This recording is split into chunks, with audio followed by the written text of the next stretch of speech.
এই 10টা উপদেশ রাসূল সাল্লাল্লাহু আলাইহি সাল্লাম মুআয ইবনে জাবাল রাদিয়াল্লাহু তাআলা আনহুকে দিলেন। 1 নাম্বার, তোমাকে জ্বালিয়ে পুড়িয়ে দিও, তুমি শিরিক করবা না। 2 নাম্বার, তোমাকে তোমার মা বাবা ঘর থেকে সম্পদ থেকে বের করে দিলেও তাদের নাফরমানি করবা না। 3 নাম্বার, এক ওয়াক্ত ফরজ নামাজ ইচ্ছাকৃতভাবে ছেড়ে দিবা না। 4 নাম্বার, মাদক সেবন করবা না। 5 নাম্বার, আল্লাহর নাফরমানি করবা না। 6 নাম্বার, যুদ্ধের ময়দান থেকে পলায়ন করবা না। 7 নাম্বার, যদি কোনো এলাকায় মহামারী দেখা দেয় ওই এলাকা থেকে পলায়ন করবা না। 8 নাম্বার, সামর্থ্য অনুযায়ী পরিবারের উপর খরচ করবা। 9 নাম্বার, পরিবারের উপর থেকে শাসনের লাঠিটা উঠিয়ে নিবা না। 10 নাম্বার, পরিবারকে আল্লাহর ব্যাপারে ভয় দেখাও। কি কথা কি বুঝে আসছে সবার? তাহলে 1 নাম্বার অপরাধটা আল্লাহর সাথে কি করা যাবে না। তো বলছিলাম দুনিয়াতে সবচেয়ে বড় অপরাধ হলো আল্লাহর সাথে শিরিক করা। আল্লাহ আমাদের সকলকে এই গুনাহগুলা থেকে বেঁচে থাকার তৌফিক দান করুন, আমিন। এবার 7টা অপরাধের কথা শুনবো আমরা। বলেন কয়টা? 7টা। সহিহ বুখারী 2766 নাম্বার হাদিসের বর্ণনা, 2766 নাম্বার হাদিসের বর্ণনা। ক্বালা রাসূলুল্লাহ সাল্লাল্লাহু আলাইহি ওয়াসাল্লাম, নবীজি বলেন, ইজতানিবুস সাবাল মুবিকাত, তোমরা 7টি অপরাধ থেকে বেঁচে থাকবা যে 7টি অপরাধ ধ্বংস করে দেয়। এমন 7টি অপরাধ আছে যে 7টি অপরাধ ধ্বংস করে দেয়, তোমার জীবনটা ধ্বংস করে দিবে, আখিরাত বরবাদ করে দিবে। এমন 7টা অপরাধ থেকে তোমরা বাঁচবা। 1 নাম্বার, আশশিরকু বিল্লাহ, আল্লাহর সাথে শিরিক করা। 1 নাম্বার, আল্লাহর সাথে কি করা? শিরিক করা।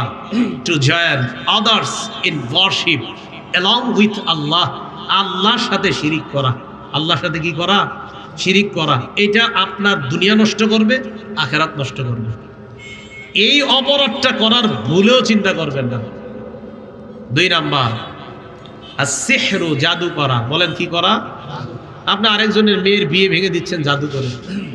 আপনি একটা মেয়ের বিয়ে করতে না পাইরা এবার এই মেয়েটার বিয়ে কিভাবে ভাঙা যায় আপনি জাদু টোনা কি ইত্যাদি শুরু করছেন, যেন এই মেয়েটার আগামী 10 বছর বিয়ে না হয়। আরে কুফরি কালাম, এটা করবেন না। এটা আপনার দুনিয়া বরবাদ, আখিরাত বরবাদ। 3 নাম্বার, ওয়া কতলুন নাফসিল্লাতী হারামাল্লাহু ইল্লা বিল হক, অন্যায়ভাবে কাউকে হত্যা করা।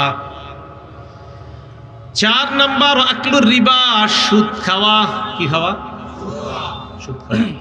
5 নাম্বার, আকলু মালিল ইয়াতীম, এতিমের সম্পদ অন্যায়ভাবে ভক্ষণ করা। 6 নাম্বার, আত-তাওয়াল্লি ইয়াউমাজ যাহফি, জিহাদের ময়দান থেকে পলায়ন করা। 7 নাম্বার, ওয়াকযফুল মুহসানাতিল মুমিনাতিল গাফিলাত, সতী সাদী সহজ সরল মুমিনা নারীর উপর মিথ্যা অপবাদ দেওয়া। এই 7টা অপরাধ আপনার দুনিয়া নষ্ট করবে, আখিরাত নষ্ট করবে। আল্লাহ আমাদেরকে এই 7 অপরাধ থেকে বেঁচে থাকার তৌফিক দান করেন। এই 7টার মধ্যে একটি অপরাধ যেটা আমাদের সমাজে একদম অপরিচিত, এই অপরাধটা হলো আকলুর রিবা, সুদ খাওয়া। এটা কি আপনারা চিনেন? ও সুদের কারবার কি আপনারা বুঝেন? আওয়াজ দিয়ে হালকা হয়ে গেল। সুদ খাওয়া এটা ভয়ঙ্কর পর্যায়ের একটা অপরাধ। তাহলে সুদের ব্যাপারটা আপনারা চিনেন না, জানেন তো? এই 7টা অপরাধের মধ্যে একটা অপরাধ হলো সুদ খাওয়া। শাপলা চত্বর নরসিংদীর উদ্যোগে আয়োজিত 10তম বার্ষিক ইসলামী মহাসম্মেলনের আজকের মাহফিলের সভাপতি হাফেজ মাওলানা মুস্তফা কামাল, সভাপতি আল ইখলাস ইসলামী পরিষদ, আমন্ত্রিত হযরত উলামায়ে কেরাম, সামনে উপবিষ্ট মুসলমান ভাইয়েরা, পর্দার আড়ালের মা বোনেরা, আল্লাহ পাক রব্বুল আলামিনের দরবারে শুকরিয়া আদায় করছি আল্লাহ আমাদেরকে এই মাহফিলে উপস্থিত হওয়ার তৌফিক দান করেছেন বলে আলহামদুলিল্লাহ। 25 নম্বর পারা সূরাতুশ শুরা 30 নম্বর আয়াতে কারিমা আপনাদের সামনে তেলাওয়াত করলাম। এই আয়াতে আল্লাহ পাক রব্বুল আলামিন বলেন, ওয়ামা আসাবাকুম মিন মুসিবাতিন ফাবিমা কাসাবাত আইদিকুম, তোমাদের কাছে যত বিপদ আসে সব তোমাদের হাতের কামাই। ওয়ায়াফু আন কাসীর, অনেক গুনাহ আল্লাহ পাক রব্বুল আলামিন দয়া করে ক্ষমা করে দেন। সব গুনাহের কারণে আল্লাহ ধরেন না, কিছু গুনাহ আমাদের দ্বারা হয়, এগুলোর কারণে আল্লাহ আমাদেরকে পাকড়াও করেন। সূরা মাইদার 49 নম্বর আয়াতে আল্লাহ বলেন, ফালাম আন্নামা ইউরিদুল্লাহু আইয়ুসিবাহুম বিবাদি যুনুবিহিম, জেনে রাখো আল্লাহ পাক রব্বুল আলামিন তাদের কিছু গুনাহের কারণে তাদেরকে আযাব দিতে চান। বোঝা যায় যে কিছু গুনাহের কারণে আল্লাহ আযাব দেন, সব গুনাহে আল্লাহ আযাব দেন না। কারণ সব গুনাহে যদি আল্লাহ আযাব দিতেন তাহলে আমাদের কি অবস্থা হতো একটু চিন্তা করেন। বেশিরভাগ গুনাহ আল্লাহ মাফ করে দেন, কিছু গুনাহের কারণে আল্লাহ আমাদেরকে আযাব দিতে চান, আল্লাহ আমাদেরকে পাকড়াও করেন। সকল প্রকার গুনাহ থেকে আল্লাহ আমাদেরকে বেঁচে থাকার তৌফিক দান করেন। তাহলে গুনাহ আমাদের হাতের কামাই, বলেন তো গুনাহ আমাদের সূরা নিসার ৭৯ নম্বর আয়াতে আল্লাহ বলেন, মা আসাবাকা মিন হাসানাতিন ফামিনাল্লাহ, তোমার জীবনে যত কল্যাণ আসে, যত নিয়ামত আসে, সব আল্লাহর পক্ষ থেকে আসে। ওয়া মা আসাবাকা মিন সাইয়্যাতিন ফামিন নাফসিক, আর তোমার জীবনে যত বিপদ আসে, বিপদের কারণ তুমি, তোমার কারণেই বিপদগুলো আসে। তাহলে আমরা আয়াতগুলোর মাধ্যমে জানতেছি যে বিপদ আসে আমাদের কৃতকর্মের কারণে, আমাদের গুনাহের কারণে। সূরা আন-নামের ৬ নম্বর আয়াতে আল্লাহ বলেন, আলাম ইয়ারাউ কাম আহলাকনা মিন ক্বাবলিহিম মিন করনিম মাক্কান্নাহুম ফিল আরদি মা লাম নুমাক্কিন লাকুম ওয়া আরসালনাস সামাআ আলাইহিম মিদরারা, তারা কি দেখেনি তাদের পূর্বে বহু জাতিকে আমি আল্লাহ ধ্বংস করে দিয়েছি, যাদেরকে পৃথিবীতে এমনভাবে প্রতিষ্ঠিত করেছিলাম যেমনটা তোমাদেরকে করিনি। আমি তাদের উপর মুষলধারে বৃষ্টি দিয়েছিলাম।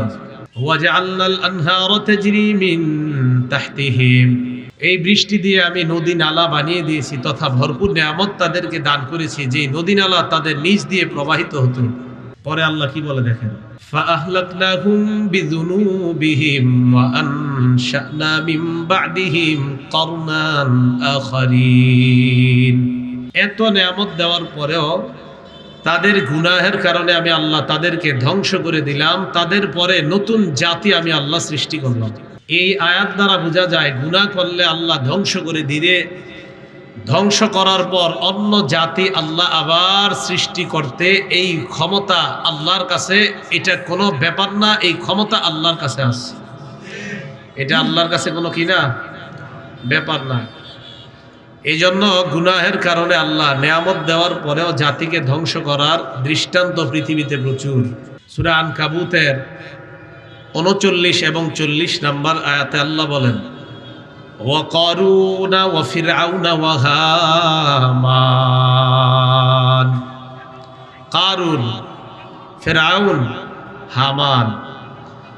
ওয়ালাকাদ জাআহুম মূসা বিল বাইয়িনাতি ফাস্তাকবারু ফিল আরদি ওয়া মা কানু সাবিকিন, তাদের কাছে মূসা আলাইহিস সালাতু ওয়াস সালাম প্রমাণাদি নিয়ে এসেছেন, স্পষ্ট প্রমাণাদি। এই প্রমাণ পেশ করার পরেও তারা অহংকার প্রদর্শন করল। ফেরাউন বলে ফেললো, আমি বড় খোদা, আমার চেয়ে বড় খোদা আর কে আছে? নাউজুবিল্লাহ। আল্লাহ বলেন, ওয়া মা কানু সাবিকিন, এই মানুষগুলা অহংকার করার কারণে তারা আমার আযাবকে এড়াইতে পারেনি।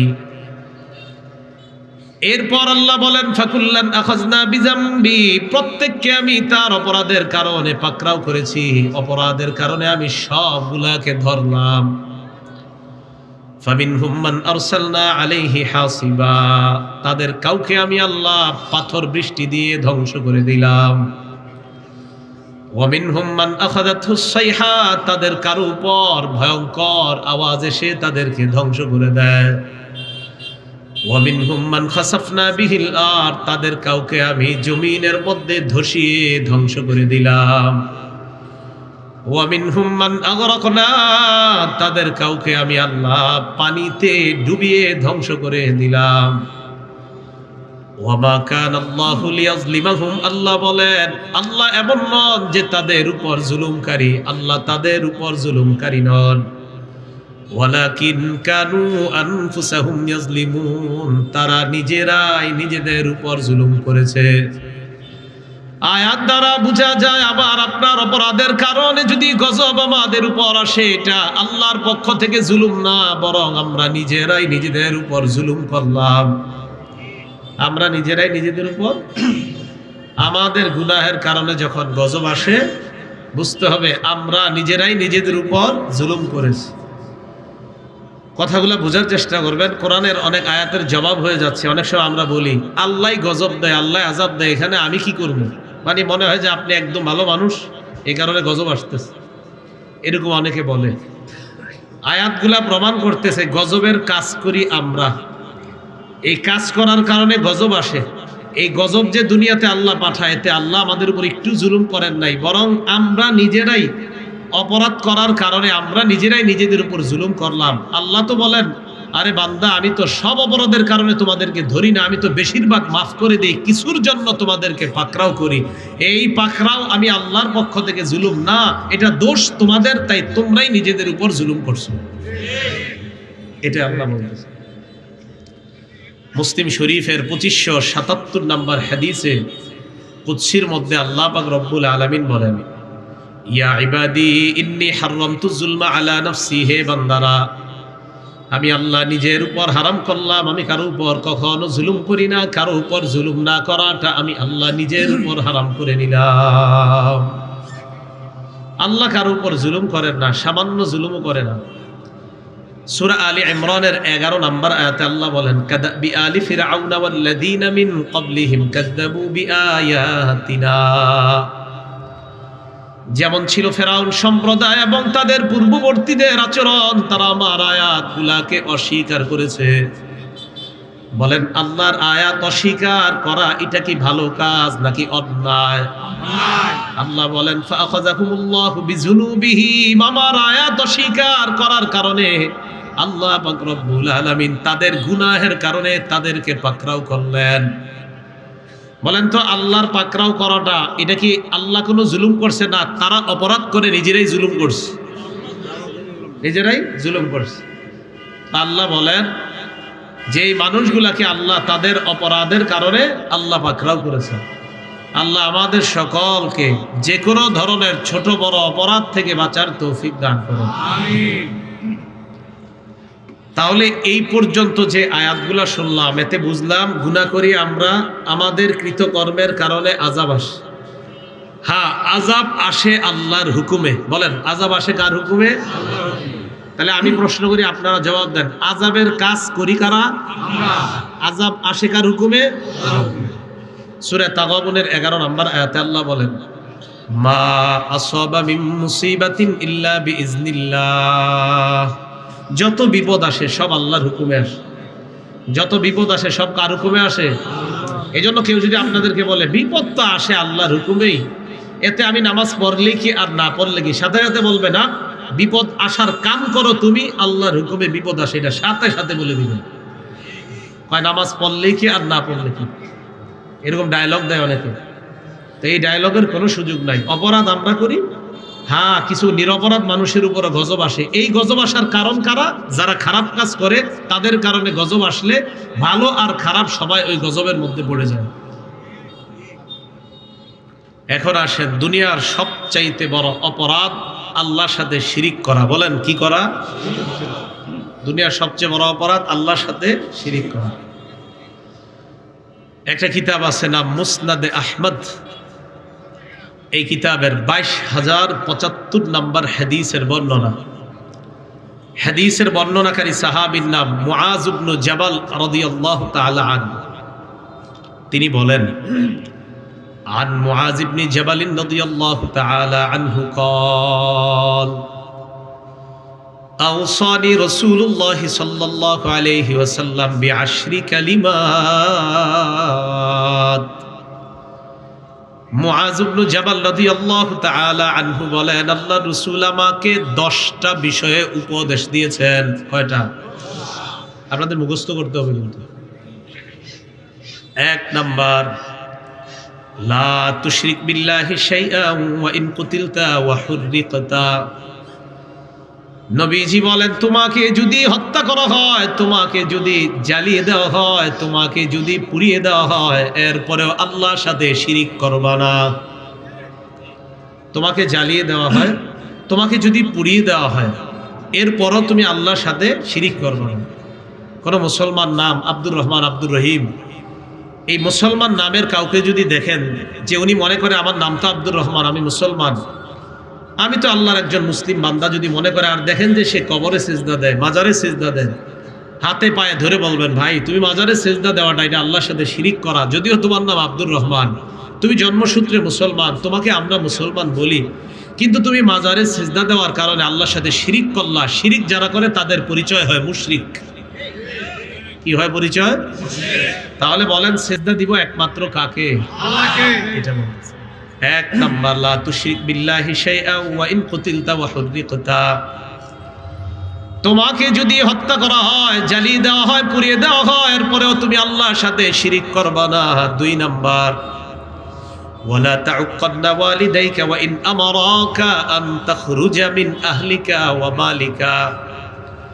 তোমার মা বাবা যদি তোমাকে হুকুম করে তোমার পরিবার এবং সম্পদ থেকে তুমি বের হয়ে যাও, এরপরেও মা বাবার নাফরমানি করবা না। তোমার মা বাবা যদি তোমাকে পরিবার থেকে, সম্পদ থেকে বের হয়ে যাওয়ার আদেশ করে, এরপরেও তুমি মা বাবার সাথে নাফরমানি করবা না। তিন নাম্বার, ওয়ালা তাতরুকান্না সালাতান মাকতুবাতান মুতাআম্মিদা। ইচ্ছাকৃতভাবে এক ওয়াক্ত ফরজ নামাজ তুমি ছেড়ে দিবা না। কয় ওয়াক্ত ফরজ নামাজ? ফজর না ফরজ? ফজর না ফরজ? ফরজ, এক ওয়াক্ত ফরজ। এক ওয়াক্ত ফরজ নামাজ ইচ্ছাকৃতভাবে ছেড়ে দিবা না। ফাইন্না মান তারাকা সালাতান মাকতুবাতান মুতাআম্মিদান ফাকাদ বারিআত মিনহু জিম্মাতুল্লাহ। এক উক্ত ফরজ নামাজ যদি কেউ ইচ্ছাকৃতভাবে ছেড়ে দেয়, তার উপর থেকে আল্লাহর দায়িত্ব সরে যায়, আল্লাহর দায়িত্ব উঠে যায়, আল্লাহর দায়িত্ব মুক্ত হয়ে যায়। ওই বান্দা যা মন চায় তা করুক, আল্লাহ তার দায়িত্ব নিবে না। এক উক্ত ফরজ নামাজ যদি ছেড়ে দেয়, বান্দা তোর যা মন চায় তুই তা কর, তুমি কিভাবে এক উক্ত ফরজ নামাজ ছেড়ে দিলা? নবীজি বলেন, এক উক্ত ফরজ নামাজ ইচ্ছাকৃতভাবে ছেড়ে দিবা না। চার নাম্বার, ওয়ালা তাশরাবান্না খামরা। মাদক সেবন করবা না, মদ পান করবা না। নবীজি বলেন, ফাইন্নাহু রাসু কুল্লি ফাহিশা। মাদক দ্রব্য গ্রহণ করা, মদ পান করা, মাদক নেওয়া হলো সমস্ত অশ্লীলতার মূল। পাঁচ নাম্বার, ইয়াকা ওয়াল মাসিয়া। আল্লাহর সাথে নাফরমানি করবা না। ফাইন্না বিল মাসিয়াতি হাল্লা সাখাতুল্লাহ। নাফরমানি যত বেড়ে যায়, আল্লাহর ক্রোধ, আল্লাহর গজব তত দুনিয়াতে ধেয়ে আসে। নাফরমানির কারণে আল্লাহর ক্রোধ নাজিল হয়, আল্লাহর গজব নাজিল হয়, আল্লাহর অসন্তুষ্টি নাজিল হয়। নাউজুবিল্লাহ। ছয় নাম্বার, ওয়া ইয়াকা ওয়াল ফিরার মিনাজ জাহফি ওয়া ইন হালাকান নাস। যুদ্ধের ময়দানে সবাই যদি মারা যায়, তাও তুমি পলায়ন করবে না। সাত নাম্বার, ওয়া ইযা আসাবান নাস মুতান ওয়া আনতা ফীহিম ফাসবুত। কোন এলাকায় যদি মহামারী দেখা দেয়, ওই এলাকা থেকে মহামারীর ভয়ে পালিয়ে যাবা না, ওই এলাকায় তুমি অবস্থান করবা। বলেন, করোনার সময় কি অন্য এলাকায় যেতে পারছি আমরা? তাহলে আধুনিক বিজ্ঞান, আধুনিক সায়েন্স, বর্তমান ডক্টররা নিয়ম করে দিল আমাদেরকে লকডাউন। এক এলাকার কেউ আরেক এলাকায় যেতে পারবে না, মহামারী কবলিত এলাকার কেউ বাহিরে যেতে পারবে না, বাহিরের কেউ মহামারী কবলিত এলাকায় ঢুকতে পারবে না। এক রাষ্ট্রের মানুষগুলা অন্য রাষ্ট্রে যেতে পারবে না, অন্য রাষ্ট্রের মানুষগুলা মহামারী কবলিত রাষ্ট্রে যেতে পারবে না। আধুনিক বিজ্ঞান, ডাক্তাররা এই নিয়ম করলো আপনার ইদানিং কালে আইসা। আমাদের নবী 1500 বছর আগে এই নিয়ম মুসলমানদেরকে বলে গিয়েছেন। এ গেল 7 নাম্বার। 8 নাম্বার, 8, 9, 10 গার্জিয়ান যারা আছেন ভালো করে শুনেন। 8 নাম্বার, ওয়া আনফিক আলা আহলিকা মিন তাওলিকা। তোমার সামর্থ্য অনুযায়ী পরিবারের উপর খরচ করবা। 9 নাম্বার ওয়ালা তারফা আনহুম আসাকা আদাবা, পরিবারের উপর থেকে শাসনের লাঠি উঠায় নিবা না। পরিবারের উপর শাসনের লাঠি উঠায় নিবা না মানে আপনার বিবি যেন আপনার ব্যাপারে এই কথা বলে, আমার স্বামী আমার দুনিয়ার সমস্ত হালাল চাহিদা পূরণ করার জন্য রাজি আছে, কিন্তু হারাম করার ক্ষেত্রে আমার স্বামী চুল পরিমাণও ছাড় দিবে না। স্ত্রী স্বামীর ক্ষেত্রে যেন এটা বলতে পারে যে আমার স্বামী আল্লাহর নাফরমানি করবো, আমাকে ছাড় দিবে না। ছেলে মেয়েরা যেন বাবার ক্ষেত্রে এটা বলতে পারে যে আমাদের বাবা দুনিয়ার সেরা বাবা, আমাদের বাবা দুনিয়ার সমস্ত হালাল চাহিদাগুলো সাধ্যের মধ্যে পূরণ করার চেষ্টা করে, কিন্তু একক তো নামাজ ছেড়ে দিব তো আমাদের বাবা আমাদের সাথে এমন ভয়ঙ্কর আচরণ করবে যে বাবা তখন এত কঠোর হবে, ওনার চেয়ে কঠোর বাবা আর দুনিয়াতে কেউ হবে না। এটা হলো শাসনের লাঠি। এমন বাবা হবে যেই বাবাকে দেখলেই সন্তান ছেলে আর মেয়ের মধ্যে অনুভূতি তৈরি হয়ে যায় যে না, নামাজ না পড়লে আব্বা কিন্তু অবস্থা খারাপ করবে। এটা হলো শাসনের লাঠি। শাসনের লাঠি উঠাবা না। শাসনের লাঠিটা কি বুঝে আসছে? আপনি বহুত আদর করেন ছেলে মেয়েকে, কিন্তু নাফরমানি করবে আল্লাহ, এক্ষেত্রে আপনি কঠোর। এটা হলো শাসনের লাঠি। 10 নাম্বার ওয়া আখিফুম ফিল্লাহি আযজা ওয়া জাল, আল্লাহর ক্ষেত্রে তোমার পরিবারকে তুমি ভয় দেখাও, ছেলে মেয়েটাকে ভয় দেখাও, আল্লাহর ভয় তাদের মধ্যে তৈরি করে এইভাবে বড় করেন। এই 10টা উপদেশ রাসূল সাল্লাল্লাহু আলাইহি সাল্লাম মুআয ইবনে জাবাল রাদিয়াল্লাহু তাআলা আনহুকে দিলেন। 1 নাম্বার, তোমাকে জ্বালিয়ে পুড়িয়ে দিয়েও তুমি শিরিক করবা না। 2 নাম্বার, তোমাকে তোমার মা বাবা ঘর থেকে সম্পদ থেকে বের করে দিলেও তাদের নাফরমানি করবা না। 3 নাম্বার, এক উক্ত ফরজ নামাজ ইচ্ছাকৃতভাবে ছেড়ে দিবা না। 4 নাম্বার, মাদক সেবন করবা না। 5 নাম্বার, আল্লাহর নাফরমানি করবা না। 6 নাম্বার, যুদ্ধের ময়দান থেকে পলায়ন করবা না। 7 নাম্বার, যদি কোনো এলাকায় মহামারী দেখা দেয় ওই এলাকা থেকে পলায়ন করবা না। 8 নাম্বার, সামর্থ্য অনুযায়ী পরিবারের উপর খরচ করবা। 9 নাম্বার, পরিবারের উপর থেকে শাসনের লাঠিটা উঠিয়ে নিবা না। 10 নাম্বার, পরিবারকে আল্লাহর ব্যাপারে ভয় দেখাও। কি কথা কি বুঝে আসছে সবার? তাহলে 1 নাম্বার অপরাধটা আল্লাহর সাথে কি করা যাবে না। তো বলছিলাম দুনিয়াতে সবচেয়ে বড় অপরাধ হলো আল্লাহর সাথে শিরিক করা। আল্লাহ আমাদের সকলকে এই গুনাহগুলা থেকে বেঁচে থাকার তৌফিক দান করুন। আমিন। এবার 7টা অপরাধের কথা শুনবো আমরা। বলেন কয়টা? 7টা। সহিহ বুখারী 2766 নাম্বার হাদিসের বর্ণনা, 2766 নাম্বার হাদিসের বর্ণনা। قال رسول الله صلى الله عليه وسلم, নবীজি বলেন ইজতানিবুস সাবাল মুবিকাত, তোমরা 7টি অপরাধ থেকে বেঁচে থাকবা যে 7টি অপরাধ ধ্বংস করে দেয়। এমন 7টি অপরাধ আছে যে 7টি অপরাধ ধ্বংস করে দেয়, তোমার জীবনটা ধ্বংস করে দিবে, আখিরাত বরবাদ করে দিবে। এমন 7টা অপরাধ থেকে তোমরা বাঁচবা। 1 নাম্বার, আশরিকু বিল্লাহ, আল্লাহর সাথে শিরিক করা। 1 নাম্বার, আল্লাহর সাথে কি করা? শিরিক করা। To join others in worship along with Allah, আল্লাহর সাথে শিরিক করা। আল্লাহর সাথে কি করা? শিরিক করা। এটা আপনার দুনিয়া নষ্ট করবে, আখিরাত নষ্ট করবে। এই অপরাধটা করার ভুলেও চিন্তা করবেন না। 2 নাম্বার, আসিহরু, জাদু করা। বলেন কি করা? আপনি আরেকজনের মেয়ের বিয়ে ভেঙে দিচ্ছেন জাদু করে। আপনি একটা মেয়ের বিয়ে করতে না পাইরা এবার এই মেয়েটার বিয়ে কিভাবে ভাঙা যায় আপনি জাদু টোনা কি ইত্যাদি শুরু করছেন, যেন এই মেয়েটার আগামী 10 বছর বিয়ে না হয়। আরে কুফরি কালাম, এটা করবেন না। এটা আপনার দুনিয়া বরবাদ, আখিরাত বরবাদ। 3 নাম্বার, ওয়া কতলুন নাফসিল্লাতী হারামাল্লাহু ইল্লা বিল হক, অন্যায়ভাবে কাউকে হত্যা করা। 4 নাম্বার, আকলুর রিবা, সুদ খাওয়া। কি খাওয়া? সুদ খাওয়া। 5 নাম্বার, আকলু মালিল ইয়াতীম, এতিমের সম্পদ অন্যায়ভাবে ভক্ষণ করা। 6 নাম্বার, আত-তাওয়াল্লি ইয়াউমাজ যাহফি, জিহাদের ময়দান থেকে পলায়ন করা। 7 নাম্বার, ওয়াকসফুল মুহসানাতিল মুমিনাতিল গাফিলাত, সতী সাদী সহজ সরল মুমিনা নারীর উপর মিথ্যা অপবাদ দেওয়া। এই 7টা অপরাধ আপনার দুনিয়া নষ্ট করবে, আখিরাত নষ্ট করবে। আল্লাহ আমাদেরকে এই 7 অপরাধ থেকে বেঁচে থাকার তৌফিক দান করেন। এই 7টার মধ্যে একটি অপরাধ যেটা আমাদের সমাজে একদম অপরিচিত, এই অপরাধটা হলো আকলুর রিবা, সুদ খাওয়া। এটা কি আপনারা চিনেন? ও সুদের কারবার কি আপনারা বুঝেন? আওয়াজ দিয়ে হালকা হয়ে গেল। সুদ খাওয়া এটা ভয়ঙ্কর পর্যায়ের একটা অপরাধ। তাহলে সুদের ব্যাপারটা আপনারা চিনেন না, জানেন তো? ঠিক আছে। এই 7টা অপরাধের মধ্যে একটা অপরাধ হলো সুদ খাওয়া। আমাদের জীবনের একটা গুরুত্বপূর্ণ আলোচনা হবে এখন। মেহেরবানি করে আমরা একটু এগিয়ে আসি, অন্যদেরকে আলোচনা শোনার সুযোগ করে দিই। 7টা অপরাধের মধ্যে একটা অপরাধ সুদ খাওয়া। বলেন কি খাওয়া?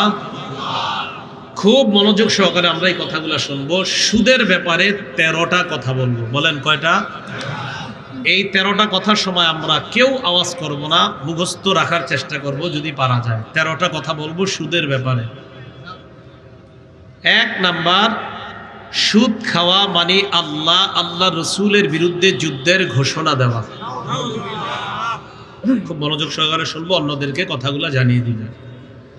সূরা বাকারা আয়াত নাম্বার 278 এবং 279 নাম্বার আয়াত। আল্লাহ বলেন, ইয়া আইয়ুহাল্লাযীনা আমানুত্তাকুল্লাহা ওয়া যারু মা বাকিয়া মিনার রিবা ইন কুনতুম মুমিনিন।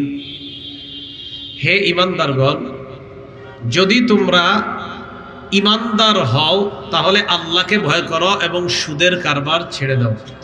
দেখেন কি কয়, হে ঈমানদারগণ, তোমরা আল্লাহকে ভয় করো, সুদের কারবার ছেড়ে দাও যদি তোমরা ঈমানদার হও। ডাক দিছে কিন্তু ঈমানদার বইলি, ঈমানদার বলে ডাক দিয়ে আমাদেরকে কয় যদি তোমরা ঈমানদার হও তাহলে আল্লাহকে ভয় করো, সুদের কারবার ছেড়ে দাও। এরপরে আল্লাহ বলেন, ফাইল্লাম তাফআলু ফাযানু বিহারবিম মিনাল্লাহি ওয়া রাসূলি। আমি আল্লাহ বলার পরেও যদি তোমরা সুদের কারবার ছেড়ে না দাও, তোমরা আল্লাহ আর তার রাসূলের বিরুদ্ধে যুদ্ধের ঘোষণা দিয়ে দাও। এত বড় অপরাধ করার দুঃসাহস কি আমাদের আছে? তাহলে সুদ খাওয়া মানে আল্লাহ রাসূলের বিরুদ্ধে যুদ্ধের ঘোষণা দেওয়া।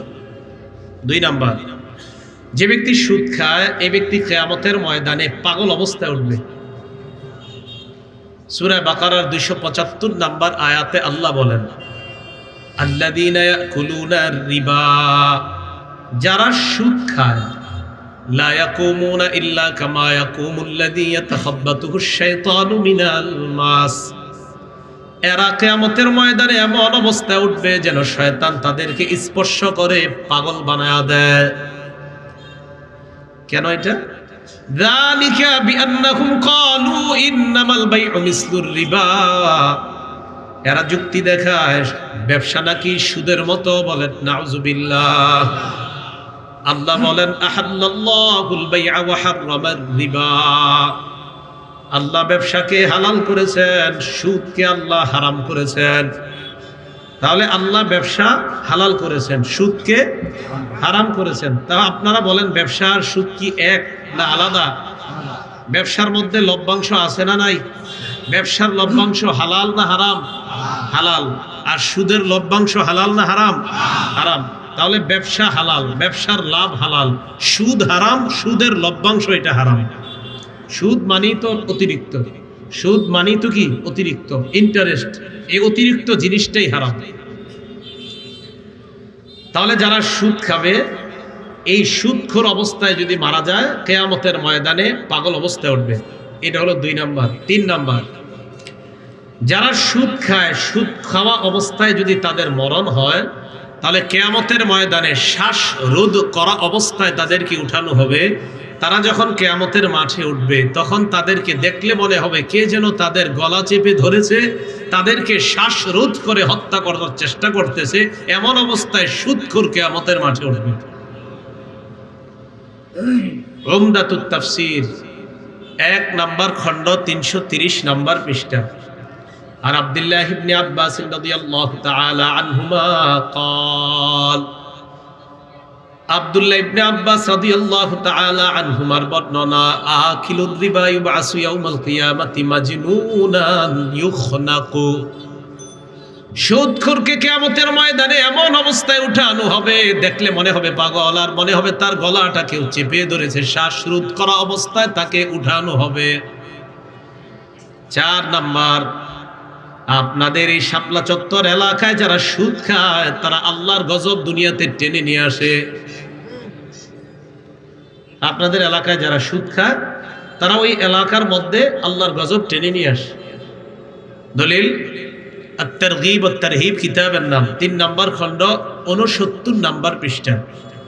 আর আব্দুল্লাহ ইবনে আব্বাস রাদিয়াল্লাহু তাআলা আনহুমা قال قال رسول الله صلى الله عليه وسلم, আব্দুল্লাহ ইবনে আব্বাস রাদিয়াল্লাহু তাআলা আনহুমার বর্ণনা, আল্লাহ রাসূল সাল্লাল্লাহু আলাইহি ওয়াসাল্লাম বলেন, ইযা যাহারাজ জিনা ওয়ার রিবা ফি ক্বরিয়া, কোন এলাকার মধ্যে যখন 2টা অপরাধ বেড়ে যায়, বলেন কয়টা? 1 নাম্বার ব্যভিচার, 2 নাম্বার সুদের কারবার। নবীজি বলেন ব্যভিচার এবং সুদের কারবার যদি কোন এলাকার মধ্যে বেড়ে যায়, قد أحلوا بأنفسهم عذاب الله, এই সুদখোর আর জিনাকারীর দল আল্লাহর গজবকে ওই এলাকায় ত্বরান্বিত করে, তারা ওই এলাকায় গজব টেনে আনে, ওই এলাকার জন্য আল্লাহর গজবকে বৈধ করে নেয়। আল্লাহর এলাকা, আল্লাহর গজব ওই এলাকায় বৈধ করে নেয় সুদখোর আর ব্যভিচারীর যারা আছে। এই জন্য আপনারা যারা সুদ খান না, আপনাদের উচিত কি, যারা সুদের কারবারে জড়িত তাদেরকে বুঝানো, ভাই তোমাদের কারণে আমাদের এলাকায় গজব আসে, আর তোমাদের কারণে গজব আসলে আমরা ভালো মানুষগুলো ওই গজবের মধ্যে পড়বো, মেহেরবানি করে তোমরা সুদ খেও না, এটা তাদেরকে বুঝানো। এগুলো 4 নাম্বার। 5 নাম্বার, যারা সুদ খায় তাদের কারণে এলাকায় দুর্ভিক্ষ দেখা দেয়। কি দেখা দিবে? দুর্ভিক্ষ। দলিল মুসনাদে আহমদ কিতাবের নাম, হাদিস নাম্বার 17822 নম্বর হাদিসের বর্ণনা। আন আমর ইবনে আল-আস রাদিয়াল্লাহু তাআলা আনহু قال ما من قوم يظهر فيهم الربا, কোন এলাকার মধ্যে যদি সুদের কারবার প্রকাশ হয়ে যায়, সুদের কারবার বেড়ে যায়, সুদের কারবার প্রকাশ্যে হয়, বলেন তো সুদের কারবারগুলো কি এখন গোপন না প্রকাশ্য? কোন এলাকার মধ্যে যখন প্রকাশ্যে সুদের কারবার শুরু হয়, ইল্লা উখিজু বিসানা, ওই এলাকাকে আল্লাহ পাক দুর্ভিক্ষ দ্বারা পাকড়াও করবে। কি দ্বারা? দুর্ভিক্ষ। ওয়া বাবিন কওমিন ইয়াযহারু ফীহিমুর রিশা ইল্লা উখিজু বিররুবি, কোন এলাকার মধ্যে যখন ঘুষের কারবার বেড়ে যায়, ওই এলাকার পুরুষগুলা কাপুরুষ হয়ে যায়। পুরুষগুলা কি হয়ে যায়? কাপুরুষ। দাবি করবেন হুজুর আমগো এলাকায় 100% মুসলমান আছে, এরকম দাবি হবে আর কি আপনাদের। কিন্তু যদি ঘুষের কারবার চলে আর দাবি করেন যে 100% মুসলমান, কাজে কর্মে দেখা যাবে আপনাদের 100%-এর 1% কোনো সাহস নাই। কেন নাই? ওই ঘুষের কারণে আপনাদের মধ্যে যারা সাহসী পুরুষ তারা কাপুরুষ হয়ে যাচ্ছে। এলো 5 নাম্বার। যদিও ঘুষের আলোচনা আমার আলোচ্য বিষয় না, কিন্তু আয়েশা বলেছে হাদিসে, তাই ঘুষটাও বলে দিলাম। মূল বিষয় হলো সুদ, সুদের কারণে দুর্ভিক্ষ আসবে। 6 নাম্বার, যারা সুদ খায় তারা পেটের মধ্যে বড় বড় সাপ ঢুকায়। সাপ কি ঢুকায়? সাপ। দলিল ইবনে মাজাহ হাদিসের কিতাব, হাদিস নাম্বার 2273, কত হয়? 2273, 2273, ঠিক না? عن أبي هريرة رضي الله تعالى عنه قال قال رسول الله صلى الله عليه وسلم, আবু হুরায়রা রাদিয়াল্লাহু তাআলা আনহুর বর্ণনা, আল্লাহ রাসূল বলেন, আতাইতু লাইলাতান উসরিয়া বি আলা কওমিন, আমি মিরাজের রাত্রে গমন করার সময় এমন একদল মানুষের পাশ দিয়ে অতিক্রম করলাম। মানুষগুলার দিকে তাকাইলাম, তাকায় দেখলাম বুতুনুহুম কাল বুয়ুত, তাদের পেটগুলা বিশাল বড় বাড়ির মতো। ভাই পেট কিসের মতো? বাড়ির মতো। ফিহা আল হাইয়াত তুরাবিন খারিজি বুতুনিহিম, নবী বলেন বাড়ির মতো পেটের ভিতরে বাহির থেকে দেখা যায় বিশাল বড় বড় সাপ দৌড়ায়। বিশাল বড় বাড়ি, এই বাড়ির বাহির থেকে নবী বলেন দেখা যায় ভিতরে সাপ দৌড়ায়। আমি প্রশ্ন করলাম, মানহা উলা ইয়া জিবরিল, জিবরিল এরা কারা? জিবরিল আমিন জবাব দেয়, হা উলাই আকালাতুর রিবা ইয়া রাসূলুল্লাহ, এরা হলো সুদখোরের দল, যারা দুনিয়ার মধ্যে সুদ খাইতো, এই কারণে তাদের পেটের মধ্যে এত বড় বড় সাপ দেখলেন। মা বোনরা কি আজকে আলোচনা শুনতেছে আশেপাশ থেকে নাকি নাকি আলাদা জায়গা করছেন? তো মা বোনরা শুনেন, আপনি আপনার স্বামীকে বলেন, স্বামী আমার, তুমি আমাকে হালাল খাওয়াবা, হালাল পরিধান করাবা, হালাল মধ্যে যা পারো আমাকে দিবা, হারাম চারানা পয়সা আমার পিছে খরচ করবা না। মা বোন আপনি আপনার স্বামীকে বলে দেন। যারা ছেলে মেয়ে আছেন আপনাদের হাতে পায়ে ধরে বলি, আপনি আপনার বাবাকে বলেন। বিশ্বাস করেন আপনার বাবা কিন্তু আপনার কারণেই সুদ খাইতেছে, আপনার ভালো চলার জন্য, আপনি একটু ভালোভাবে চলবেন এই কারণে। আপনি আপনার বাবাকে বলেন, ছেলে যারা আছেন, মেয়ে যারা আছেন, ভাইও আমার সমবয়স্ক, আপনারা আপনার বাবাকে বলেন, আব্বা হালাল টাকায় তুমি আমার একটা প্যান্ট একটা শার্ট দিতে পারো, একটা গেঞ্জি দিতে পারো, এই হালাল টাকা একটাই আমার যথেষ্ট, 12 মাসে 12টা দরকার নাই। হারাম টাকায় তুমি আমার পিছনে সামান্য খরচ করবা না। ছেলে মেয়ে যারা আছেন বাবাকে বলেন, আর বাবা যারা আছেন আপনি আপনার বিবি আপনার পরিবারকে বলেন, আমার ইনকাম 8,000, 10,000, 15,000, 20,000, দেখো এর মধ্যেই আমি তোমাদেরকে যতটুকু পারি সাধ্যের মধ্যে আমি তোমাদের জন্য হালালভাবে যতটুকু চাহিদা পূরণ করা যায় চেষ্টা করব। এর বাহিরে কিন্তু আমি পারবো না, কারণ আমি হারাম উপার্জন করতে পারবো না। এই 3 শ্রেণী যদি আপনারা ঘরের মধ্যে ঠিক হয়ে যান, বিশ্বাস করেন আর সুদ খাওয়ার প্রয়োজনই হবে না। তাহলে 6 নাম্বার, সুদ খাইলে পেটে সাপ। 7 নাম্বার, যারা সুদ খায়, আহা, আপন মায়ের সাথে ব্যভিচারের গুনাহ করে।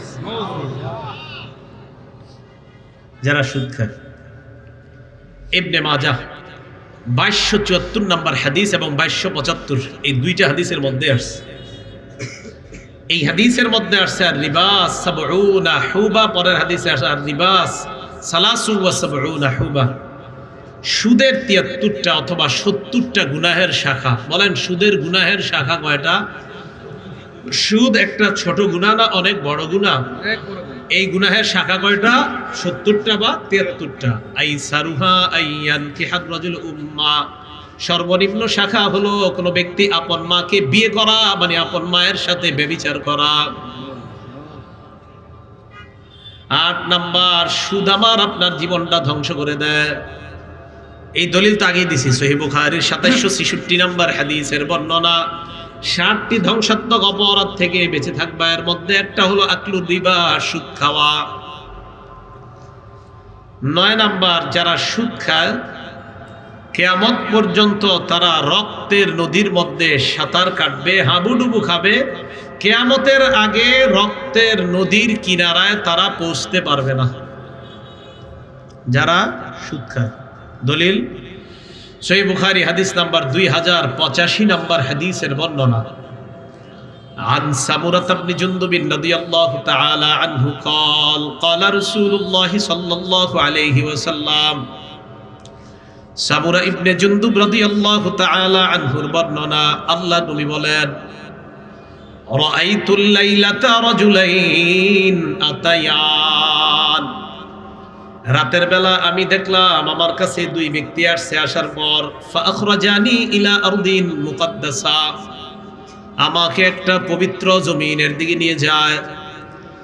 নবীজি বলেন ফান্তলাকনা, আমরা চলতে লাগলাম, যাইতে যাইতে হাত্তা ইনতাহাইনা, আরেক বর্ণনায় হাত্তা আতাইনা আলা নাহরিম মিন দাম, একটা নদীর কাছে গিয়ে পৌঁছলাম। ওই নদীর মধ্যে তাকায় দেখলাম রক্ত আর রক্ত। বলেন তো আমাদের দুনিয়ার নদীগুলোর মধ্যে কি দেখা যায়? নবীজি বলেন একটা নদী দেখলাম, নদীর মধ্যে তাকায় দেখলাম রক্ত। ধরে নেন এটা একটা নদী, হ্যাঁ নদী। নবীজি বলেন নদীতে যখন তাকাইলাম, মাঝখানে তাকিয়ে দেখলাম ফিহি রাজুলুন কাইম, এক ব্যক্তি মাঝখানে দাঁড়িয়ে আছে। তাহলে এটা নদীর মাঝখান।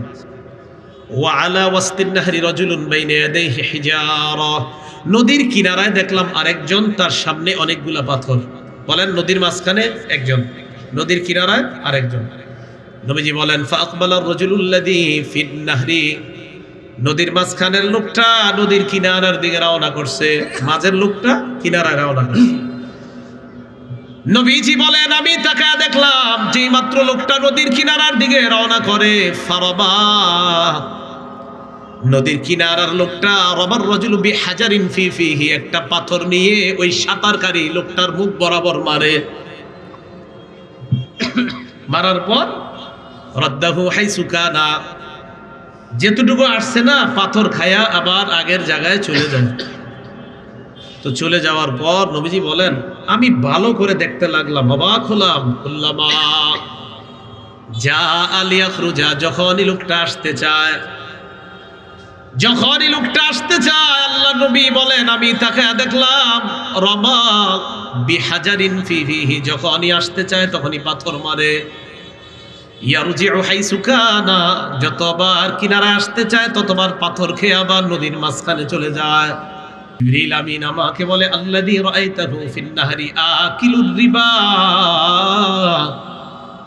নবীজিকে বললেন ইয়া রাসূলুল্লাহ, যাকে আপনি নদীর মধ্যে দেখলেন এটা হলো সুদখোর। কি খোর?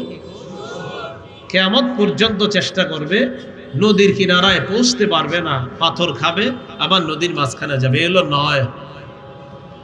10 নাম্বার, যে ব্যক্তি সুদ খায়, যে ব্যক্তি সুদ দেয়, যে ব্যক্তি সুদের কারবার লেখে, যে সুদের সাক্ষী দেয়, এই 4 শ্রেণীর উপর আল্লাহর অভিশাপ আল্লাহ রসুলের অভিশাপ 24 ঘন্টা চলতে থাকে। যে সুদ খায়, যে সুদ দেয়, যে সুদের কারবার লেখে, যে সুদের সাক্ষী দেয়, এই 4 শ্রেণীর উপর রাসূল সাল্লাল্লাহু আলাইহি সাল্লাম 24টা ঘন্টা অভিশাপ দিতে থাকেন। নাসাই শরীফ 5103 নম্বর হাদিস। عن علي بن أبي طالب رضي الله تعالى عنه قال أن رسول الله صلى الله عليه وسلم لعن آكل الربا وموكلا وكاتبا পরের বর্ণনায় ওয়াশাহিদা। আলী রাদিয়াল্লাহু তাআলা আনহু বলেন আল্লাহর নবী সুদখোর, সুদদাতা, আল্লাহর নবী সুদখোরকে অভিশাপ দেয়, সুদদাতাকে অভিশাপ দেয়, সুদের লেখককে অভিশাপ দেয়, সুদের সাক্ষীদাতাকে অভিশাপ দেয়। তাহলে নবীজি সুদখোরকে অভিশাপ দেয়, সুদের দাতা, সুদ গ্রহীতা, সুদের লেখক, সুদের সাক্ষী 4 শ্রেণীকে অভিশাপ দেয়। সাবধান, এলাকায় বিভিন্ন দোকানে, বিভিন্ন নাস্তার দোকানে সকালবেলা বসে একজন আরেকজনে 5 লাখ টাকা সুদ দেন, সুদে টাকা লাগান, 1 বছর পর 1 লাখ টাকা পাবেন। আর এলাকার সহজ সরল 5-7 জন 10 জনকে সাক্ষী দেন আপনারা 100 টাকা নাস্তা খাওয়ার লাগিয়া। এই নাস্তা খান আর আল্লাহ নবীর 24 ঘন্টা অভিশাপ প্রাপ্ত হইতেছেন, সুদ না খায়াও, সুদ না নিয়েও, শুধু সাক্ষী দিয়ে। এই কাজ করেন না। এগুলো 10 নাম্বার। 11 নাম্বার, যেই ব্যক্তি সুদ খায় সামান্য পরিমাণ, সে 36 বার জিনা করার চেয়ে বড় অপরাধ করে। কি পরিমাণ? সামান্য পরিমাণ। আপনাদের চেহারা দেখে মনে হচ্ছে এই বিষয়টা পছন্দ হইতেছে না। পছন্দ না হইলে আমি কি কমু না? মানে ব্যবসা এমন মনে হয় যে আপনাদের পছন্দের লাগে বয়ান হইতেছে। এই জায়গায় অনেক মানুষ এই জায়গায় আছেন যারা সুদ করছে, চেহারা কালো হয়ে গেছে। দোয়া করি আল্লাহ সুদ থেকে হেফাজত করেন। সুদ খায় না, সুদ খায় না, বিপদে পড়বেন। সুদের 12টা বেজে গেছে। 11 নাম্বার, যে সামান্য পরিমাণ সুদ খায় 36 বার ব্যভিচারের চেয়ে বড় গুনাহ করে। মুসনাদে আহমদ কিতাবের নাম, হাদিস নাম্বার 22007 নাম্বার হাদিস। এই হাদিসের মধ্যে আসছে দিরহামু রিবান ইয়াকুলুহু রাজুল ওয়া হুয়া ইয়ালাম, জেনে শুনে সামান্য 1 দিরহাম পরিমাণ সুদ খাওয়া। বলেন জেনে শুনে সামান্য সুদ খাওয়া, বলেন সবাই। আবার আসাদ্দু মিন সিত্তি ওয়া সালাসিনা জিনা, 36 বার ব্যভিচারের চেয়ে বড় অপরাধ। এগুলো 11। 12 নাম্বার, যে ব্যক্তি সুদ খায় আর সুদ খাওয়া অবস্থায় যদি মারা যায়, আল্লাহর জান্নাত থেকে সে বঞ্চিত হয়ে যাবে। সুদ খায় না, বাবারা সুদ খায় না, কাকারা সুদ খায় না, ভাইয়েরা সুদ খায় না, সমবয়স্করা সুদ খায় না। আমি আলেমদেরকে সাক্ষী রেখে বলছি, আপনাদের এই জায়গায় যদি কেউ এরকম থাকেন যে আপনি মঞ্চে এসে বলবেন যে হুজুর আপনি আমার পায়ে ধরে বলেন যে আমি সুদ না খাইতে, তাহলে আমি খাবো না। আপনি আসেন, আল্লাহর কসম আপনার পায়ে ধরব না, বিশ্বাস করেন। আপনি যদি বলেন আপনার পায়ে ধরে অনেকক্ষণ ওনাদের সামনে পড়ে থাকবো, আমি রাজি আছি, তাও সুদ খায় না। এটা আপনার পরিবারটা শেষ করে দিচ্ছে, আপনার আখিরাত শেষ হয়ে যাচ্ছে। সুদ খায় না। আর কিভাবে বললে বুঝবেন বলেন? 12 নাম্বার, যে ব্যক্তি সুদ খাওয়া অবস্থায় মারা যাবে, জান্নাত থেকে বঞ্চিত হবে। আল মুস্তাদরাক লিল হাকিম কিতাবের নামে, কিতাবের 2260 নাম্বার হাদিস, 2260। এই হাদিসের মধ্যে আসছে আরবাউন হাক্কুন আলাল্লাহ আল্লা ইউদখিলাহুমুল জান্নাহ, 4 ব্যক্তি এমন যাদেরকে জান্নাত না দেওয়া আল্লাহর হক। চিন্তা করছেন কেমন কথা? মানে আল্লাহর হক আল্লাহ নিজের উপর অবধারিত করে নিয়েছেন যে আমি 4 জনকে জান্নাত দিব না। 1 নাম্বার মুদমিনুল খাম, মদখোর, যে মদপান অবস্থায় মারা যায় 1 নাম্বার। 2 নাম্বার ও আকিলুর রিবা, সুদখোর। 3 নাম্বার ও আকিলু মালিল ইয়াতীম, এতিমের সম্পদ অন্যায়ভাবে ভক্ষণকারী। 4 নাম্বার ওল আকুলি ওয়ালিদাই, পিতা মাতার নাফরমান সন্তান, পিতা মাতার নাফরমান সন্তান। এই 4 জন, এরা যদি এই গুনাহের অবস্থা, যেই গুনাহগুলো 4টা গুনাহ, মদ পান, সুদ খাওয়া, এতিমের সম্পদ ভক্ষণ করা, মা বাবার নাফরমানি করা, এই অবস্থায় এগুলা মারা গেলে আল্লাহ না করেন, আল্লাহ না করেন, আল্লাহ না করেন, আল্লাহ নিজের উপর অবধারিত করে নেন যে এদেরকে আল্লাহ জান্নাত দিবেন না। 13 নাম্বারটা সবাই মন দিয়ে শোনেন, কি কঠিন কথা দেখেন। 13 নাম্বারটা আবু দাউদ শরীফ কিতাবের নাম, হাদিস নাম্বার দেন তো আমার দিকে, 3 3 3 1, 3টা 3 এরপর একটা 1, সহজে মনে রাখার জন্য 3331, 3331। এই তো এই হাদিসে আসছে, ক্বালা রাসূলুল্লাহ সাল্লাল্লাহু আলাইহি ওয়াসাল্লাম, নবীজি সাল্লাল্লাহু আলাইহি ওয়াসাল্লাম বলেন, লা ইয়াতিয়ান্না আলান নাসি জামান, আমার উম্মতের উপর এমন একটা সময় আসবে, লা ইয়াবকা আহাদুন ইল্লা আকালা রিবা।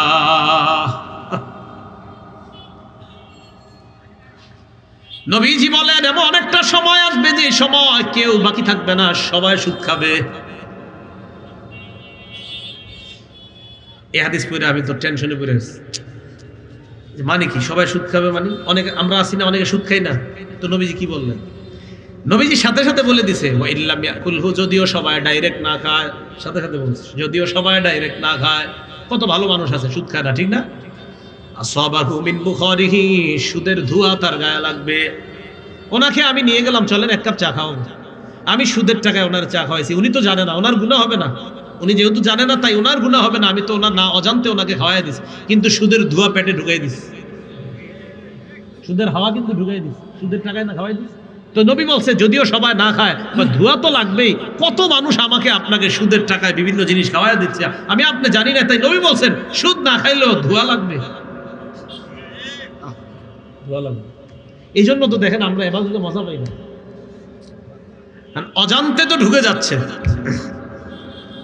তো প্রিয় ভাইয়ারা, যে 13টা কথা বললাম যে সুদ না খাওয়া, আমি সংক্ষেপে আবার বলে দিচ্ছি একবারে, 1 নাম্বার সুদ খাওয়া, আল্লাহ রসুলের বিরুদ্ধে যুদ্ধ ঘোষণা করা, সূরা বাকারা 278 279।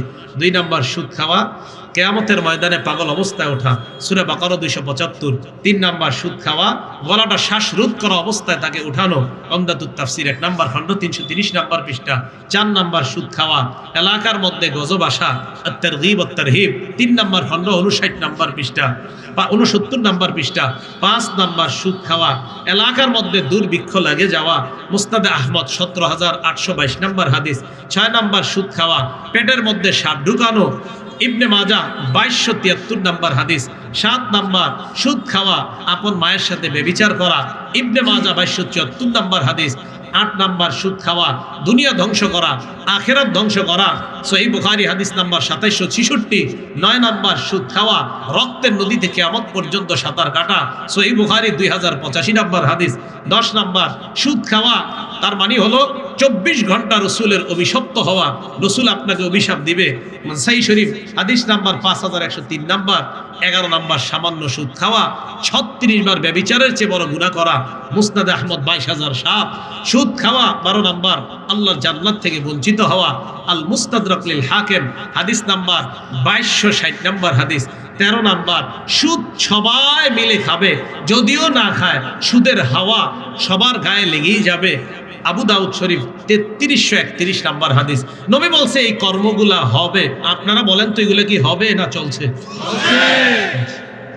এবার আসেন, 5টা অপরাধের কারণে আমাদের বিভিন্ন ধরনের গজব আসে। বলেন কয় অপরাধ? এটা হলো আমি খুতবায় যে হাদিসটা বললাম, ইবনে মাজার 4019 নম্বর হাদিস। এই হাদিসের বর্ণনাকারী আব্দুল্লাহ ইবনে ওমর রাদিয়াল্লাহু তাআলা আনহুমা তিনি বলেন, আকবালা আলাইনা রাসূলুল্লাহ সাল্লাল্লাহু আলাইহি ওয়াসাল্লাম, নবীজি আমাদের দিকে আগমন করলেন, করার পর বললেন, খামসুন ইযা তুলিতুম বিহিন্না ওয়া আউযু বিল্লাহি আন তুদরিকুহুন্না। নবীজি বলেন, 5টি পরীক্ষা দ্বারা তোমাদেরকে পরীক্ষা করা হবে, এই পরীক্ষায় যেন তোমরা না পড়ো, আমি নবী আল্লাহর কাছে পানাহ চাই। নবীজি আল্লাহর কাছে পানাহ চাইছে এই পরীক্ষা যেন আমরা না পড়ি। এবার দেখেন, নবীজি বলছে পরীক্ষা তোমাদেরকে করা হবে, তো আপনারা বললেন করা হবে না হয়েছে। দেখেন, 1 নাম্বার, লাম তাজহারিল ফাহিশাতু ফি কওমিন কাত্তু হাত্তা ইউলিনু বিহা। কোন সমাজের মধ্যে যদি অশ্লীলতা প্রকাশ্যে ছড়িয়ে পড়ে, এটা কি পড়বে? পড়ছে না? তাহলে এই পরীক্ষায় অলরেডি আমরা আছি। তো গজব কি এটা? ইল্লা ফাশা ফিহি মুত্তাউন, ওই এলাকার মধ্যে মহামারী দেখা দিবে। কি দেখা দিবে? মহামারী। আর কি দেখা দিবে? দেখেন নবীজির হাদিস কি আজীব হাদিস। দেখেন কি কয় বলে, ওয়াল আউজাউল্লাতী লাম তাকুন মাযাত ফি আসলাফিহিমুল্লাযীনা মাযাও, এমন এমন রোগ বিমারি তোমাদের উপর দেখা দিবে যে রোগের কথা আগের জাতি কখনো শুনে নাই। Corona, Omicron, dengue, pneumonia, chikungunya, এগুলো শুনছে? রাসূল সাল্লাল্লাহু আলাইহি সাল্লাম বলেন, অশ্লীলতা যখন ছড়িয়ে পড়বে তখন মহামারী দেখা দিবে, আর এমন এমন রোগ দেখা দিবে যে রোগের কথা আগের জাতি কখনো শুনে নাই। এগুলো 1 নাম্বার পরীক্ষা। তার এই পরীক্ষাটা কি হবে না চলছে? পরীক্ষা নাম্বার 2 নাম্বারটা মনে আমাদের দেশে নাই, তারপরে আপনারা বললেন আছে কিনা, সম্ভবত নাই আর কি। দেখেন কি, ওয়ালাম ইয়ানকুসুল মিকিয়ালা ওয়াল মিজান, যেই দেশের মধ্যে ওজনে কম দিবে।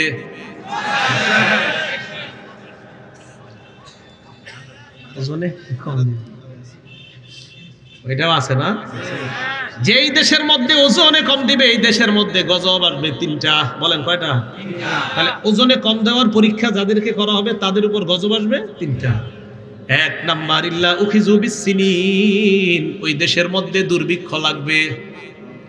তাহলে দুর্ভিক্ষের 2টা পরীক্ষা পাওয়া গেছে। একটা সুদ, ওই যে আগের আলোচনায় সুদেও দুর্ভিক্ষ লাগে, আবার ওজনে কম দিলেও দুর্ভিক্ষ লাগে। তাহলে 1 নাম্বার গজব দুর্ভিক্ষ। 2 নাম্বার, ওয়া শিদ্দাতিল মাউনা, অর্থনৈতিক অভাব অনটন দেখা দিবে এই দেশ।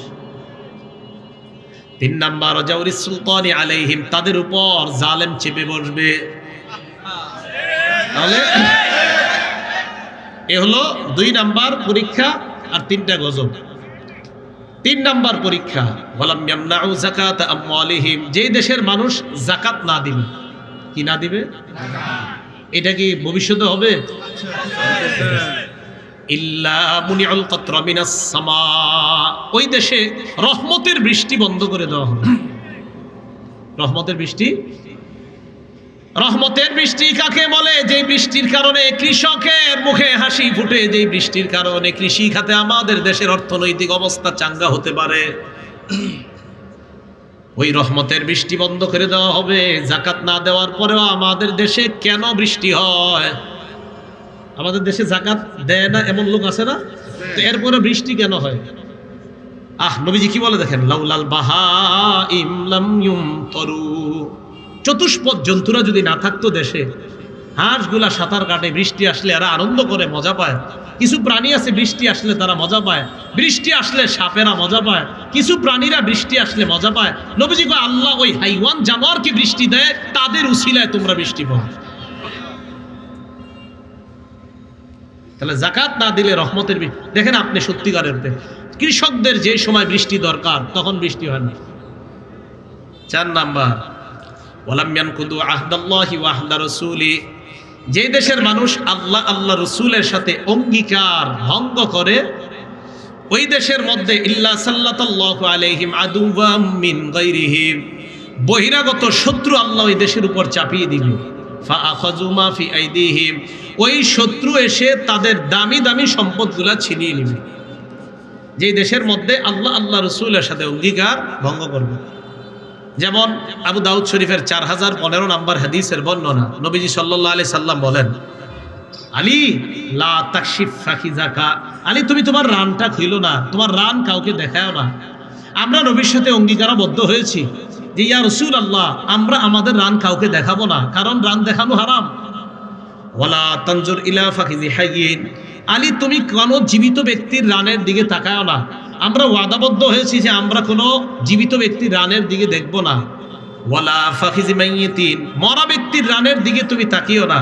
আমরা ওয়াদাবদ্ধ হয়েছি যে আমরা মরা ব্যক্তির রানের দিকেও তাকাবো না, আমরা মরা ব্যক্তির রানের দিকেও তাকাবো না।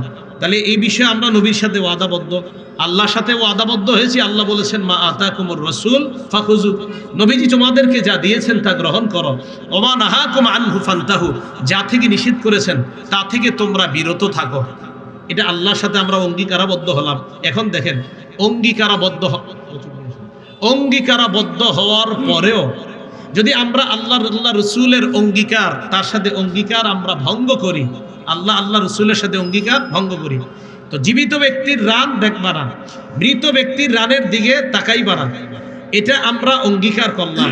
করার পরেও যদি আমরা জীবিত ব্যক্তির রানের দিকে তাকাই, আমরা না আল্লাহর সাথে বলছি আল্লাহ আপনার নবী যা দিবে তা গ্রহণ করব, আপনার নবী যা থেকে নিষেধ করবে তা থেকে আমরা বিরত থাকব। তাহলে নবী নিষেধ করছে রান দেখাইবা না, রান দেখবা না। বলেন নাটক সিনেমায় যদি রান দেখা যায়, সেই রান দেখা হালাল না হারাম? যদি খেলার মধ্যে রান দেখা যায়, হাডুডু খেলার মধ্যে রান দেখা গেলে, আর কোনো খেলা আসেনি রান দেখা যায়? কি খেলা? না ফুটবল তো ফুল প্যান্ট পরে হয়, কি পরে? তাহলে তো এটা দেখা যাবে না, কারণ নবীর সাথে তো অঙ্গীকারাবদ্ধ হয়েছি আমরা। যদি মরা ব্যক্তিরাও খেলতো তাও দেখা যায় ছিল না, কারণ রাসূল সাল্লাল্লাহু আলাইহি সাল্লাম বলছে মরা ব্যক্তির রানও দেখবে না, সেখানে জীবিতরা খেলে তাদের রান দেখা যাবে। আমি কিন্তু বলি নাই কোন খেলা, আপনারা বলেছেন। আমি বলছি, কারণ আমি বললে আবার আপনারা বলেন কি হুজুর আবেগ নিয়ে খেলেন না। আমি কিন্তু বলি নাই কোন খেলা, আপনারাই খেলার নামটা বলছেন। কিসের নাম বলছেন? হ্যাঁ আপনারাই বলছেন, আমি এখনো বলিনি। তাহলে এই খেলার নাম আপনারা বলছেন, আর ওই খেলায় রান দেখা যায় আপনারাই বলছেন। আমার নবী বলছে যে রান দেখবা না। এখন খেলে কি মরারা না জিন্দারা? মরারা খেললেও দেখা যাইতো না, জিন্দারা খেললেও দেখা যেত না। মরা ব্যক্তি রানও দেখা নিছে। আল্লাহ বুঝার তৌফিক দান করেন। তো আল্লাহ রসুলের সাথে অঙ্গীকার ভঙ্গ করলে বহিরাগত শত্রু এসে আমাদের দামি সম্পদ নিয়ে যাবে। এটা 4 নম্বর পরীক্ষা। পরীক্ষা নাম্বার 5, ওয়ালাম তাহকুম আইম্মাতুহুম বিকিতাবিল্লাহ, যে দেশের মধ্যে আল্লাহর কিতাব অনুযায়ী ফয়সালা করা হবে না, যে দেশে আল্লাহর কিতাব অনুযায়ী ফয়সালা হবে না, ওয়ায়াতাখায়্যারু মিম্মা আনজালাল্লাহ, আল্লাহ যা নাজিল করেছেন এটা যদি কোনো দেশের ব্যক্তিবর্গ দায়িত্বশীল যারা আছে তারা মেনে না নেয়, ইল্লা জাআলাল্লাহু বাসাহুম বাইনাহুম, ওই দেশে মানুষে মানুষে আল্লাহ যুদ্ধ বাঁধিয়ে দিবে, সংঘাত বাঁধিয়ে দিবে। এই 5 পরীক্ষায় বিভিন্ন ধরনের গজব আমাদের উপর আসবে। বলেন তো এই 5টা পরীক্ষা কি ভবিষ্যতে হবে না চলছে? এর মধ্যে 1 নাম্বার পরীক্ষাটা অশ্লীলতা ছড়িয়ে পড়া। বলেন কি ছড়িয়ে পড়া? অশ্লীলতা। সহিহ বুখারীর 5590 নাম্বার হাদিসের বর্ণনা।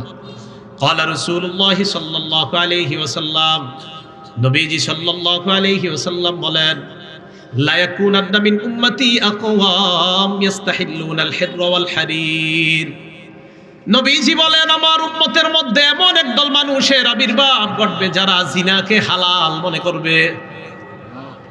জিনাকে কি মনে করবে? হালাল। ওয়াল হারিরা, রেশমের পোশাককে হালাল মনে করবে। ওয়াল খামরা, মদকে হালাল মনে করবে। ওয়াল মাআজিফা, বাদ্যযন্ত্রকে হালাল মনে করবে। তাহলে জিনা হালাল মনে করবে, রেশমের পোশাক হালাল মনে করবে, মদ হালাল মনে করবে, বাদ্যযন্ত্রকে হালাল মনে করবে। এবার দেখেন নবীজি কি বলে। আবু দাউদ শরীফ 3688 নম্বর হাদিসের বর্ণনা। ক্বালা রাসূলুল্লাহ সাল্লাল্লাহু আলাইহি ওয়াসাল্লাম, নবীজি বলেন, লা ইয়াশরাবান্না নাসুম মিন উম্মতি আল খামরা, আমার উম্মতের একদল মানুষ মদ পান করবে। ইউসাম্মুনাহা বিগাইরি ইসমিহা, মদ খাবে নাম দিবে অন্য, মদ খাবে অন্য নাম দিয়া, বিয়ার, মাদক নিবে, ইয়াবা, গাঁজা, বিভিন্ন নেশা জাতীয় দ্রব্য তারা গ্রহণ করবে। এরা বিভিন্ন নামে নেশা জাতীয় দ্রব্য তারা সেবন করবে, নেশা করবে, এরা বিভিন্ন নাম দিবে। নবীজি বলেন, ইউযাফু আলা রুউসিহিম বিল কাইনাতি ওয়াল মুগান্নিয়াত, একদিক দিয়ে তারা মদ টানতে থাকবে, অন্য দিক দিয়ে গান বাদ্য আর ঢোল তবলা চলতে থাকবে আর মাদক চলতে থাকবে, নর্তকীরা নাচানাচি করতে থাকবে, নবী বলছে এটা হবে। এটা কি হবে না চলছে? একদিক দিয়ে মদ পান, অন্য দিক দিয়ে নর্তকীরা গানের তালে তালে নাচানাচি। আল্লাহ পাক রব্বুল আলামিন আমাদের সকলকে অশ্লীলতা, বেহায়াপনা, এই নৈরাজ্য আর যা যা বলা হয়েছে, যেই জাতীয় কারণে, যে অশ্লীলতা আর যেই সমস্ত গুনাহের কারণে দুনিয়ার মধ্যে গজব আসে, এই গজব থেকে যেন আমরা বেঁচে থাকতে পারি আল্লাহ তৌফিক দান করেন। সর্বশেষ কথা, আল্লাহর কাছে এইভাবে একটা দোয়া করবেন, আল্লাহ যেই কাজের কারণে দুনিয়াতে গজব আসে এবং গজব, একটা হলো যেই কাজের কারণে, আরেকটা হলো গজব, মাবুদ গজবের কাজ এবং গজব এই উভয়টা থেকে আপনি আমাকে কোথায় যান আপনারা? হ্যাঁ, পরের আলোচকের ভিডিও করবেন, বসেন। এখন উঠে যাচ্ছেন কেন? তো উঠেন, এই ভিডিও নিয়ে উঠেন না। পরের আলোচক উনি কি আলোচনা করবে না? তো এখন উঠে যাচ্ছেন কেন? এমনি নাকি? আচ্ছা ঠিক আছে, ভয় পাবেন না।